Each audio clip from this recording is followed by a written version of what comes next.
নমস্কার, সবাই কেমন আছেন? আর আমরা খুব ভালো আছি। কাজের সূত্রে বাড়িঘর দর ছেড়ে যতই বাইরে আসি না কেন, মনের মতো কিছু মানুষ, কিছু ফ্রেন্ডস যদি সঙ্গে থাকে, তাহলে সেই বাড়ি ছেড়ে থাকার যে কষ্টটা, সেটা আর মনে হয় না।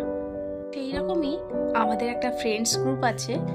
সেখানেই ছিল এক দাদার 25তম বিবাহবার্ষিকী, আর সেই উপলক্ষেই করা হয়েছিল ছোট্ট করে একটা আয়োজন। প্রথমে ছিল মালা বদল, তারপরে হলো কেক কাটিং।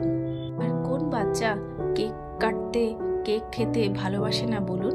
সেই জন্য আমাদের একটা বাচ্চা পার্টি আছে, তাদের জন্য দুটো কেক নিয়ে আসা হয়েছিল। আর ওরা তো খুবই খুশি হয়েছে।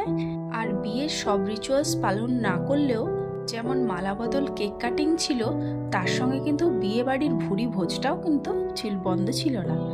পেট ভরে বিয়ে বাড়ির ভোজ খেয়ে হই হই করে খুব ভালো কেটেছিল দিনটা।